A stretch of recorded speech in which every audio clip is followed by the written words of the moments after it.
우리 은혜 받으실 하나님의 말씀 같이 봉독하시도록 하겠습니다. 우리 함께 일어나셔서 전도서 4장 7절에서 12절 말씀을 함께 합독하며 주의 은혜를 기대하겠습니다. 우리 전도서 4장 7절에서 12절 말씀 같이 합니다. 시작. 내가 또 돌이켜 해 아래서 헛된 것을 보았도다.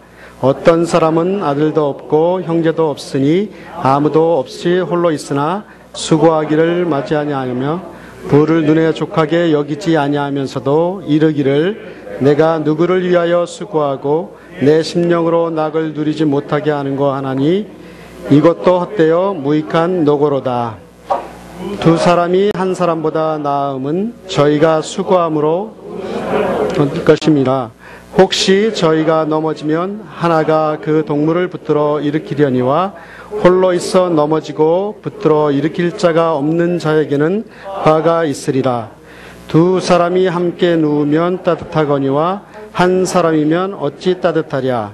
한 사람이면 패하겠거니와 두 사람이면 능히 당하나니 삼겹줄은 쉽게 끊어지지 아니하느니라. 아멘. 자리에 앉으시도록 하겠습니다. 여러분 반갑습니다. 예, 지난번에 제가 이제 세 번째죠. 우리 청빙 과정 속에서 한번 와서 주일날 설교를 하고 또 지난 그 야유회 예배 때 와서 설교를 했는데 세 번째 이렇게 뵈니까 이제 정말로 남 같지가 않고 식구 같네요. 어제 그제 이렇게 만나신 성도님들도 이제 목사님 처음 뵌 게 아니고 굉장히 오래전에 만난 사람 같다 그래서 벌써 내가 헌신자가 됐구나. 사실 우리 교회 입장에서는 제가 최고 새신자죠. 그쵸? 어떠세요? 저보다도 늦게 오신 분 있으세요? 저는 오늘 이제 등록하는 날인데 오늘 혹시 새로 오신 분 계세요? 없으신가요? 예, 그러니까 제가 새신자니까는 새신자는 어때요? 제일 많이 잘 모르고 또 어설프고 그래서 오늘 아마 이 이름표를 붙인 것도 저를 위함이 아닌가 헷갈리지 말라고.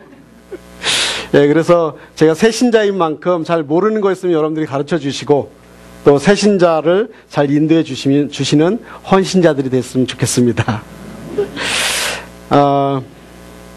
지난 8월에 제가 그 담임 목사 청빙 후보로 교회에 와서 금요일과 주일 두 번의 설교 그리고 우리 전체 성도님들과의 간담회, 또 사역자들과 주일 아침에 한 번, 그리고 마지막으로 이제 청빙위원들과 이렇게 간담회를 거치고 이제 내려가면서 그런 생각을 해봤습니다. 올라올 때 그 청빙 후보 세 분들 중에 어느 분이 되든 간에 하나님의 교회를 잘 섬기고 또 하나님의 교회를 잘 이끌어갈 수 있는 리더가 좀 하나님 이 한마음 교회에 세워졌으면 좋겠다는 마음으로 그렇게 올라왔고 그렇게 이 청빙 과정을 거쳤습니다. 근데 이제 여기서 그렇게 저랑 또 우리 성도님과 만나고 제 한마음교회를 경험하면서 내려가면서 그런 생각이 들었어요. 사람이라는 게 참 그렇더라고요. 이렇게 성도님들을 보고 교회를 보고 하니까 너무너무 제 마음이 흡족한 거예요. 그래서 내려가면서 우리 아내하고도 여보 우리가 그런 마음으로 내려오긴 했는데 기도하면서 또 생각하면서 이왕이면 내가 됐으면 좋겠다. 솔직한 저의 마음이었습니다. 그냥 올라오기 전에는 어느 분이 되든 간에 참 하나님의 가장 합당한 사람이 됐으면 좋겠고 그런 목사님을 모셨으면 좋겠고 그런데 여러분들을 만나보고 내려가니까는 마음이 바뀌더라고요. 너무너무 마음에 들어서 성도님들도 너무 따뜻했고 교회도 너무너무 분위기가 좋아서 이왕이면 제가 됐으면 좋겠다는 그런 마음이 들었던 게 솔직한 저의 마음입니다. 그런데 일주일 후에 이제 저한테 알려주신다고, 주일날 오후에 이제 투표하시고 알려주신다고 했는데 주일날 이제 예배를 드리고 나서 계속 전화를 잡고 기다리는 거예요. 왜 연락이 안 오지? 근데 5시간 넘어도 안 와요. 보통 그 정도 와야 되는데, 그래서 이상하다 생각하고 있는데, 이젠 한 6시쯤 됐나요? 최동기 집사님한테 전화가 왔어요. 그래서 여보세요 이제 전화 통화를 하는데 사실 최 집사님 목소리가 그렇게 좀 나긋나긋하지는 않잖아요. 근데 딱 받으시자마자 목사님 축하합니다. 저희 한마음교회 담임 목사로 청빙된 걸 축하합니다라고 딱 그 이야기를 듣는데요. 야, 그 목소리가 참 아름다웠습니다, 집사님. 그래서 하나님께서 인도하셔서 우리 귀한 우리 한마음교회에 부족한 사람을 이렇게 담임 목사로 청빙해 주셔서 너무너무나 감사를 드립니다. 그리고 정말 그 기도의 응답으로 저는 됐다고 믿고요. 또 여러분들의 기도와 또 저희 가정의 기도로 이렇게 좋은 신앙의 공동체를 이루어갈 수 있는 좋은 기회를 하나님께서 주셔서 너무나 감사함을 드리고 우리 성도님들에게 감사를 드립니다. 이제 오늘서부터 참 많은 고민을 했어요. 우리 성도님들과 처음에 만나서 이제 11월, 12월 또 그 이후에 목회를 어떻게 진행해 갈까, 또 어떤 말씀을 전할까 참 많이 고민을 했는데, 고민을 하다가 그런 그 생각을 했습니다. 이제 오늘서부터 우리 한마음 X파일이라고 하는 시리즈를 통해서 우리 한마음교회가 어떻게, 어떤 방향으로 또 어떤 신앙의 모습으로 우리가 신앙의 여정을 걸어갈 것인가 라고 하는 걸 저하고 여러분들과 같이 좀 나누는 시간이 좀 필요할 것 같습니다. 그래서 우리 교회가 이제 앞으로 저와 함께 걸어가야 할 신앙의 여정들, 또 밟아가야 할 단계들, 또 우리가 어떤 걸 목표로 가야 되면 좋겠는가라고 하는 부분들을 좀 한마음 X파일이라고 하는 그 주제 시리즈로 하나하나 좀 이렇게 함께 나누고 또 함께 세워나가는 그런 시간들을 좀 되었으면 좋겠습니다. 그래서 오늘은 첫 번째로 교회 그 하나됨을 위하여 라고 하는 제목으로 전도서 4장 7절에서 12절의 말씀을 같이 나눴으면 좋겠습니다. 사람들은 지금 시대를 일컬어서 고독의 시대라고 많이 이야기를 하고 있습니다. 지난 8월에 그 청빙 인터뷰를 하러 제가 살던 그 린치버그를 떠나서 올라올 때 경험했던 일입니다. 이제 올라오면서 장시간 좀 운전을 하면서 아침 일찍 오다 보니까 좀 배가 고파서 잠깐 중간에 서서 이제 식사를 하게 됐습니다. 그래서 버거킹에 들어가게 됐는데, 마침 그곳에 들어갔는데 텅 비어 있는 상태에서 한 가족으로 보이는 3명이 식사를 하고 있었어요. 그런데 가만히 보니까 그 3명이 제각각 다른 일들을 하고 있는 모습을 볼 수가 있었습니다. 그것은 뭐냐면, 아버지는 그 짧은 시간에도 노트북 컴퓨터를 켜놓고서 뭔가 막 지금 보고 계시고, 그 다음에 엄마는 그 책을 보면서 또 뉴스페이퍼 같은 거 비슷한 걸 놓고 보면서 이쪽에 앉아서 이렇게 보고 있고, 아들로 보이는 그 아이는 아이패드를 꽂고서 계속 그 음악을 계속 이렇게 돌려가면서 보고 있던 모습을 보았습니다. 그래서 아무 말도 하지 않고 묵묵히 음식만 먹고 자기 할 일을 하고 있었던 그 가족을 이렇게 보았어요. 그래서 저는 그 모습을 보고 충격을 받았어요. 한 15분 정도 된 것 같아요. 15분 정도의 시간에 거의 말 한마디 하지 않고요, 가족으로 보이는데 자기 할 일들만 따로따로 하면서 그 햄버거를 이렇게 먹고 있는 그런 모습들을 보고 참 놀랐던 기억이 있습니다. 그래서 이렇듯이 이 문명이라고 하는 것은 좋은 것이긴 하지만 인간과 인간 사이를 이렇게 갈라놓고 가족과 가족의 사이를 대화의 단절이라고 하는 그 한계로 몰아가는 모습들을 보지 않나 생각이 되어집니다. 여러분들의 가정에서는 요즘에 어떠세요?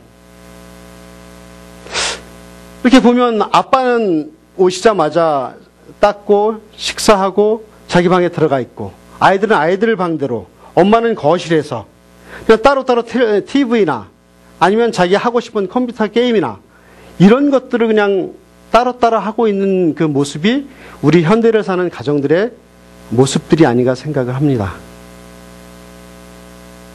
가만히 보면 인간의 역사를 보면은요, 문명이 발전하면 발전할수록 사람은 개인화되어지고 고독해지는 것이 사실인 것 같습니다.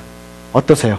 여러분들 한번 최근 기억에 가족들과 함께 단란하게 어떤 그 모임을 좀 가져본 기억이 있으신가요?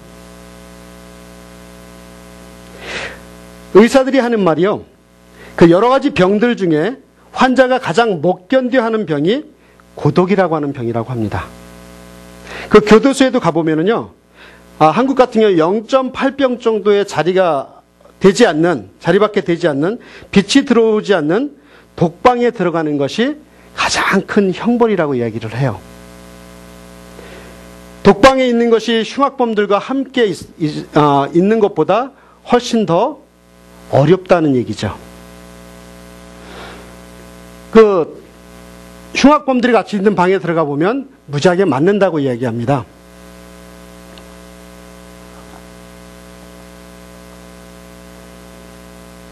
그래서 오히려 그 흉악범들하고 같이 이렇게 모여 있는 방에는 들어가면 오히려 우리가 생각했을 때 굉장히 힘들고 어려울 것 같지만 그거보다 더 어려운 방은 혼자 있는 독방이라고 이야기를 해요. 그래서 독방에 가기를 싫어하는, 맞더라도 같이 있고 싶다는 얘기죠. 그래서 감옥 속에 또 하나의 감옥이라고 불릴 정도로 힘든 곳이 독방이지만 그렇게 맞아도 그곳이 독방보다는 낫다고 하는 얘기입니다. 그렇다면 우리가 사람들이 이렇게 자꾸만 고독에 몸부림칠 수밖에 왜 없을까요? 그리고 인간이 고독해지는 이유를 오늘 본문은 7절, 8절에 보면 이기심 때문이라고 이야기하고 있습니다. 이기심을 떨쳐내지 못하고 자기 스스로 무엇인가를 쌓아가고 있지만 어느 날 자기 자신을 되돌아보니까 자기가 쌓아놓은 높은 인생의 성 안에 자기를 가두어 놓고 있다고 하는 것입니다. 어느새 자기 자신이 거기에 파묻혀 버리게 되었다는 얘기죠. 그래서 결국 고독이라는 성 안에 스스로 갇혀 버리게 된다고 하는 것입니다. 그와 반면에 오늘 본문은요 또 이야기하고 있는데 사람에게 있어서 가장 큰 행복은 함께하는 삶, 하나 되는 삶이라고 이야기하고 있습니다. 하나님이 우리에게 주신 축복 중에 가장 큰 복이 바로 사랑하는 사람들과 함께하는 삶, 즉 하나 되는 삶이라고 오늘 성경의 본문은 이야기하고 있습니다. 우리 그리스도인들이 신앙의 삶을 살아가면서 성도와 성도가 서로 교제하며 함께하는 것이 얼마나 아름답고 귀한 일인가 성경은 여러 곳에서 반복해서 이야기해주고 있습니다. 그 중에 오늘 본문도 함께하는 하나 되는 삶에 대하여 언급하고 있고 또 이야기해주고 있습니다. 제가 처음에 우리 교회에 담임 목사로 지원을 하면서 가장 먼저 마음에 들었던 것이 무엇인지 아세요? 우리 교회에 가장 마음에 들었던 거. 그렇죠. 저 우리 교회 이름이 너무너무 마음에 들었어요. 한마음교회. 안 좋으세요? 너무너무 마음에 들었어요. 아, 한마음교회. 야, 이런 이름을 어떻게 지었을까 하는 그런 생각 속에서 한마음교회라고 하는 그 이름이 너무너무 마음에 들었던 기억이 있습니다. 그렇다면 우리는 이 한마음교회 안에서 진정한 하나됨을 어떻게 이룰 수 있을까요? 첫 번째요. 진정한 하나됨은요, 서로 아낌없는 나눔에서부터 시작이 됩니다. 하나가 되기 위해서는요, 한 마음을 품기 위해서는요, 먼저 아낌없는 나눔이 있어야 될 줄을 믿습니다. 오늘 전도서 4장 7절에서 9절에는 이렇게 말씀하고 있습니다. 제가 봉독해 드립니다. 내가 또 돌이켜 해 아래서 헛된 것을 보았도다. 어떤 사람은 아들도 없고 형제도 없으니 아무도 없이 홀로 있으나 수고하기를 맞이하냐며 부를 눈에 족하게 여기지 아니하면서도 이르기를 내가 누구를 위하여 수고하고 내가 내 심령으로 낙을 누리지 못하게 하는고 하나니 이것도 헛되어 무익한 노고로다. 두 사람이 한 사람보다 나음은 저희가 수고함으로 좋은 상을 얻을 것임이라. 여기에 나오는 사람은요, 지금까지 살아오면서 나름대로 열심히 돈은 많이 벌었는데 아들도 없고 형제도 없는 사람이라고 이야기하고 있어요. 여기에서 주의하여 보아야 할 내용이 있습니다. 그것은 뭐냐면 이 사람이 자식을 못 낳았거나 다른 형제가 없다는 뜻이 아니라고 하는 사실입니다. 원래 자식도 있고요, 형제도 있었지만 오로지 인생의 목표를 돈 버는 것에 생명을 걸고 살다 보니 주변에 있는 모든 사람들이 다 떠나갔다고 하는 것입니다. 다른 형제가 없다고 하는 것입니다. 주변에 있는 형제나 자식 그리고 다른 사람은 전혀 안중에도 없는 삶을 살았던 사람이라고 하는 이야기입니다. 철저하게 이기적인 삶을 살았다고 하는 것이죠. 이런 사람은 아무리 많은 것을 가졌다 할지라도 심령의 낙을 누리지 못한다라고 오늘 성경의 본문은 이야기해주고 있습니다. 인생에 있어서 진정한 기쁨과 행복을 모르는 정말 불행한 사람이라고 이야기해주고 있습니다. 우리 주변에도 보면은요, 나름대로 열심히 일을 해서 재물은 많이 모아놓았지만 서로 나누는 기쁨을 맛보지도 못하여 행복을 누리지 못하는 사람들이 많이 있음을 볼 수 있습니다. 제가 이전에 그 텍사스 휴스턴에 집회 인도차 간 적이 있습니다. 그래서 집회 인도를 하고 마지막 날 저녁에 이제 집회를 인도를 하고 이제 돌아가시면서 어떤 한 분이 저에게 찾아오셔서 상담을 요청을 했어요. 그래서 어떤 그 상담을 했냐면 그분은 1960년대 이민을 와서 정말 죽을 만큼 고생을 했다고 이야기를 하시더라고요. 안 해본 일이 없이 다 해가며 나름대로 성공이라고 하는 것을 이루셨다고 이야기를 합니다. 그래서 그분의 삶은 오늘 본문의 사람과 같이 주변에 어려운 사람이 있어도 아랑곳하지 않고 오직 자기 성공만을 위해서 살아왔다고 이야기합니다. 그런데요, 그렇게 살아오다가 어느 날 문득 자기 주변을 돌아보니까 자기 주변엔 사람이 아무도 없다라고 이야기를 합니다.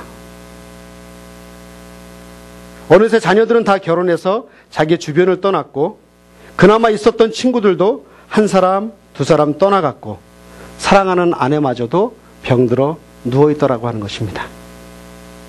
자기 혼자 남아 자기가 쌓아놓은 재물과 명예라는 성 안에 홀로 갇혀 있는 모습을 자기가 볼 수 있었다라고 얘기를 합니다. 다시 말해 홀로 외로이 자기 혼자 고독한 삶을 살아가고 있다라고 하는 것이죠. 그러면서 저에게 하는 말씀이, 목사님, 저는 참 외롭습니다. 너무너무 외로워요. 너무나 고독합니다. 목사님, 어떻게 하면 좋을까요? 라고 저에게 질문하면서 상담을 해왔던 성도님이 한 분이 계셨습니다. 정말 죽도록 그렇게 일찍 이민 와서 나름대로 성공이라고 하는 것들을 찾아가면서 그것을 향해서 달려나와 왔지만 막상 인생의 말년에 와서 주변을 돌아보니까 아무도 내 주변에 사람도 없고 아무도 나를 알아주는 사람도 없고 자기 홀로 자기 성 안에 갇혀서 자기는 너무 외로움에 몸을 떨고 있었던 자기 모습을 이야기했던 이 성도님이 기억이 납니다. 사랑하는 여러분, 하나님께서요, 우리에게 많은 것을 주신 이유는 바로 다른 사람들과 함께 나누게 하시기 위함인 줄 믿으시길 바랍니다. 성경을 보면은요, 교회 안에 어려운 사람이 있는 것은요, 하나님의 뜻이라고 이야기했어요. 또한 그들을 교회 안에 두신 이유는 함께 나누도록 하기 위해서 그 사람들을 교회 안에 두셨다라고 성경은 이야기하고 있습니다. 지금 우리 교회 이 안에 많은 사람들이 지금 앉아 있어요. 그렇죠? 많은 사람들이 있습니다. 그런데 혹시 우리들 중에 어려운 사람이 있다면, 힘든 고난의 길을 가고 있는 사람이 있다면 그 이유는 바로 우리가 서로 돕고 나누게 하기 위한 하나님의 특별하신 계획이신 줄 믿기를 존귀하신 주의 이름으로 축원합니다. 우리 교회의 진정한 하나됨의 출발은요, 먼저 서로 가장 좋은 것을 서로 나누는 데서부터 출발을 합니다. 여기에는 물질만 이야기하는 것이 아닙니다. 우리의 마음에서부터 출발하는 나눔을 전제로 말씀을 드리고 있는 것입니다. 우리 교회의 진정한 하나됨의 출발은 가장 먼저 가장 귀한 것을 나누는 데서부터 시작되기를 주의 이름으로 축원합니다. 한 번 더 강조해서 말씀드린다면, 하나님께서 우리에게 왜 많은 것을 주셨습니까? 그것은 가족과 형제와 또 자매들과 함께 나누기 위해서 우리에게 주셨습니다. 그리고 우리 주위의 어려운 사람들과 함께 나누기 위해서 우리에게 많은 것을 주신 줄 믿습니다. 요한복음 13장 34절에 이런 말씀이 있습니다. 새 계명을 너희에게 주노니 서로 사랑하라. 내가 너희를 사랑한 것 같이 너희도 사랑하라라고 말씀해 주셨습니다. 우리가 서로 사랑할 때 그 사랑의 깊이는 주님이 우리를 목숨을 주시면서 사랑하신 것 같이 서로 사랑하는 것이라고 이야기하고 있습니다. 오늘 이와 같이 사랑하는 마음을 나누는 우리가 되었으면 좋겠습니다. 풍성한 나눔을 통해서 축복을 누리는 우리 한마음 침례교회 성도님들이 되시길 주의 이름으로 축원합니다. 두 번째, 우리가 하나 될 수 있는 방법은 무엇일까요? 그것은 서로의 격려를 통해서 우리는 하나 될 수 있습니다. 전도서 4장 10절에서 11절에 보면 이런 말씀이 있습니다. 혹시 저희가 넘어지면 하나가 그 동물을 붙들어 일으키려니와 홀로 있어 넘어지고 붙들어 일으킬 자가 없는 자에게는 화가 있으리라. 두 사람이 함께 누우면 따뜻하거니와 한 사람이면 어찌 따뜻하랴. 여러분, 이 말씀을 잘 이해하기 위해서는요, 먼저 두 사람이 함께 누우면이라는 의미를 여러분들이 잘 이해하셔야 돼요. 당시에 그 팔레스틴 지역은 지금도 마찬가지지만 낮에는 덥고요, 밤에는 아주 추운 지역이었습니다. 그래서 사람들이 들판에서 양을 치다가 밤이 되면은 이렇게 홀로 떨어져 있는 것이 아니라 큰 이불 같은 걸 쭉 펴고 2명, 3명이 같이 이불을 덮고 잤습니다. 그렇게 하는 이유는 그 서로의 체온을 유지시키고 또 서로가 이렇게 의지가 돼서 함께 그 밤을 날 수 있기 때문에 그래요. 혼자 그것을 덮고 자면 춥거나 아니면 얼어 죽게 되는 그런 상황이 되었기 때문에 그 들판에서 잘 때는 꼭 2-3 사람이 같은 이불을 덮고 누워서 자는 그런 습관이 있습니다. 그 본문을, 그 내용을 여러분들이 숙지하시고 이 본문을 보셔야 됩니다. 그래서 그렇게 하지 않고는 혼자 잠을 자게 되면 얼어 죽기 십상이었고 서로 아무것도 해주지 않아도 함께 이불을 덮고 있는 것만으로도 서로 추위를 이겨낼 수 있는 그러한 그 서로의 의지가 되고 격려가 되는 그러한 본문의 내용입니다. 그래서 이와 같이 우리가 인생을 살아가면서요, 너무 힘든 어려움을 만났을 때 나에게 아무런 도움을 주지 않더라도 그냥 옆에만 있어줘도 힘이 되고 격려가 되는 사람이 있습니다. 어떠세요? 그런 분들이 있으신가요? 이런 사람은 나에게 있어서 평생 의지할 만한 사람이요, 또 격려가 되는 사람입니다. 그리고 혹시 내가 또 인생을 살아가다가 돌부리에 걸려 넘어진다 할지라도 나를 일으켜 줄 수 있는 사람이 바로 그 사람입니다. 사랑하는 여러분, 우리는 인생을 살아가면서 저도 많이 살지는 않았지만 우리는 누구나 넘어질 수 있습니다. 그렇지 않나요? 누구나 다 탄탄대로만 갈 수 있나요? 그렇지 않잖아요. 우리 인생을 살면서 반드시 넘어질 수 있어요. 우리는 누구나 죄로 인해서 넘어질 수 있습니다. 넘어지느냐 안 넘어지느냐의 문제가 아니에요. 더 중요한 것은 넘어졌을 때 어떻게 일어나느냐가 문제입니다. 우리는 우리 주변의 사람이 넘어졌을 때 일으켜 세워줄 수 있어야 합니다.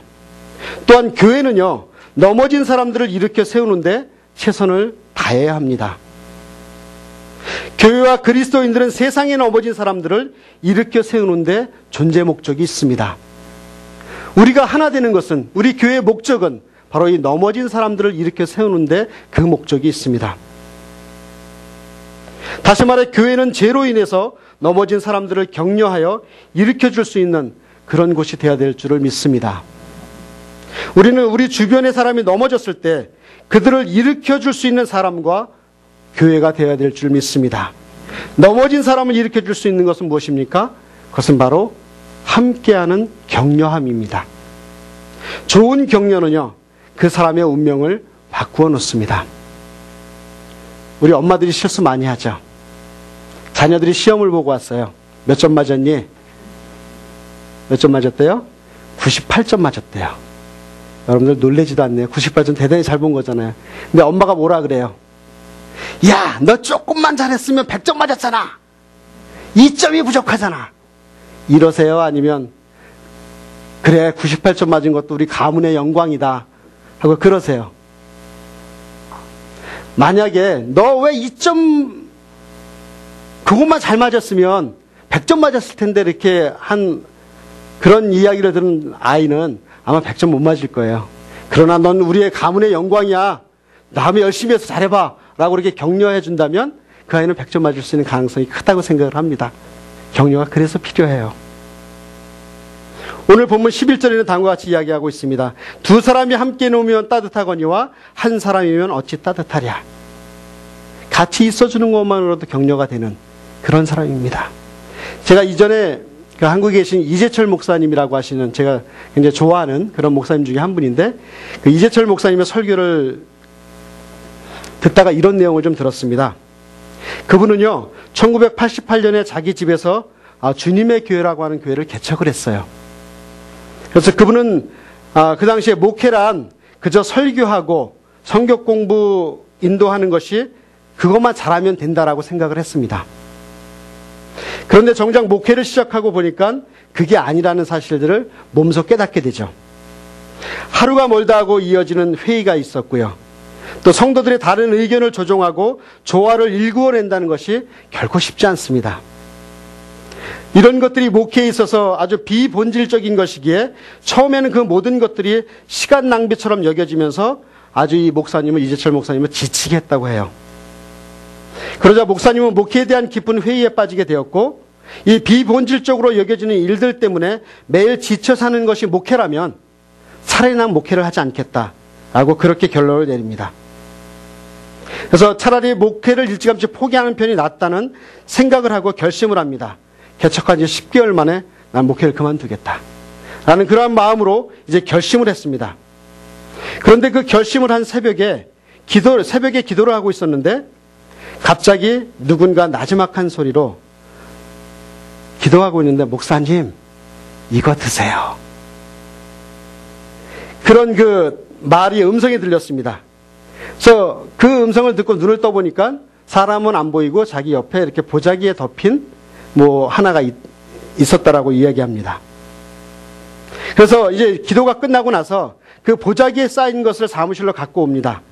그래서 보자기를 이렇게 풀어보니까 아주 조그만 떡으로 만든 케이크가 있었습니다. 거기에는 뭐라고 써 있었냐면 붉은 팥으로 축생신, 그렇게 써져 있었습니다. 바로 그날이 목사님의 생신이었었어요. 그 떡덩이는 여전히 따뜻한 온기를 간직하고 있는 것을 보니까 아마 꼭두 새벽부터 그 따뜻한 떡을 만들기 위해 그 떡을 만든 성도님의 정성이 있었던 것입니다. 그 목사님은요, 그날 그냥 떡을 먹은 것이 아닙니다. 그 따뜻한 떡 한 덩이를 전해주기 위해 밤을 새웠을 그 성도님의 사랑을 먹은 것입니다. 한 걸음 더 나아가 그것은 주님의 사랑이요, 지칠 대로 지친 그 목사님을 위한 주님의 위로와 격려였던 것입니다. 그래서 그 목사님은요, 그 떡을 먹으면서 이렇게 결심했다고 해요. 이런 성도님이 있는 한, 그리고 이런 성도님과 더불어 신앙생활을 하게끔 은총을 베푸신 주님이 있는 한 나는 이 교회를 굳건히 지키리라, 하나님의 사역을 열심히 감당하리라 하고 결심을 하고 이제 마음을 접고 목회를 시작해서 지금은 큰 아름다운 교회를 이루어 나가는 그런 모습을 보였습니다. 사랑하는 여러분, 우리가 인생을 살아가면서 이렇게 좌절할 때 어느 누군가 한 명만 나의 손을 잡고 있어도 우리는 다시 일어설 수 있습니다. 누군가가 나를 격려해주는 사람이 한 사람만 있어도 힘을 얻게 됩니다. 절망에 빠진 나에게 필요한 것은 너 지금 충분히 잘하고 있어 라는 그러한 격려 한마디 아닐까요? 그러므로 절망에 빠진 사람을 찾아가서 지금 너 잘하고 있어, 또 내가 너와 함께 있어 줄게 라는 그러한 격려가 우리를 다시 일어서게 될 줄 믿습니다. 우리 좀 옆에 분들에게 그렇게 한번 좀 서로 격려합시다. 성도님 지금 잘하고 있습니다. 제가 옆에 있습니다. 힘내세요. 한번 서로 좀 나누십시오. 예, 잘하고 있습니다. 힘내십시오. 격려합니다. 축복합니다. 이러한 격려가 우리 교회에 넘쳐났으면 좋겠습니다. 이렇게 될 때 비로소 우리는 하나 되는 그런 한마음 교회가 될 줄을 믿습니다. 힘들고 어렵고 넘어져 있는 성도들을 볼 때 다른 말 하시지 말고요, 왜 그랬어 이러지 마시고요, 힘들지, 힘내, 내가 있잖아, 내가 기도할게, 이러한 마음이 우리 교회의 마음이 되었으면 좋겠습니다. 우리의 성도님 한 분 한 분의 관계들 속에서, 우리 또한 교육자들과의 관계 속에서 말로 판단하는 건 너무너무 쉬워요. 그러지 말고요, 어려움이 있으신 분이 있으면 그냥 조용히 찾아가셔서 손목 한번 잡아주세요. 따뜻하게 손목 잡고 힘드시죠? 같이 기도할게요. 이것이 우리 한마음교회의 진정한 하나되는 모습이라 생각이 되어집니다. 세 번째로 진정한 하나됨은요, 놀라운 능력이 있는데 그것은 뭐냐면 삶의 고난을 이기게 합니다. 오늘 본문은요, 솔로몬이 BC 935년경에 인생 말년에 기록한 지혜의 말씀입니다. 그는 죽음을 앞두고 과거를 회상하면서 자신의 파란만장했던 삶을 통해 깨달은 인생의 진리를 이 전도서를 통해서 남겨놓았습니다. 아마 여러분들이 알다시피 솔로몬은 역대 인물 중에 가장 부귀영화를 누린 사람이라는 사실을 알고 있을 것입니다.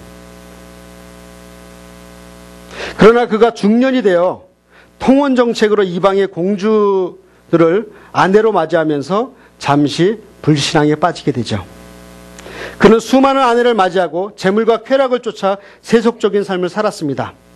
그 결과 나라는 남북으로 분열이 됐고 인생에 대한 회의 또한 고통과 갈등을 느끼면서 인생의 허무함을 뼈저리게 깨닫고 하나님 앞에 회개를 시작합니다. 그래서 솔로몬은 하나님을 떠난 인생이 얼마나 허무한지, 또 극도의 이기주의, 개인주의가 우리의 인생을 얼마나 허무하게 하는지를 오늘 본문을 통해서 솔로몬은 고백하고 있는 것입니다. 그런데 그렇게 이야기하면서 그것을 극복할 수 있는 방법은 오로지 함께하는 삶의 모습이라고 솔로몬은 이야기하고 있습니다. 9절에 보면 두 사람이 한 사람보다 나음은 저희가 수고함으로 좋은 상을 얻을 것입니다. 두 사람이 협력하면 각자 혼자서 자기만을 위해서 사는 것보다 더 좋은 결과를 가져올 수 있다라고 이야기합니다. 또 12절에 보면 한 사람이면 패하겠거니와 두 사람이면 능히 당하나니 삼겹줄은 쉽게 끊어지지 아니하느니라.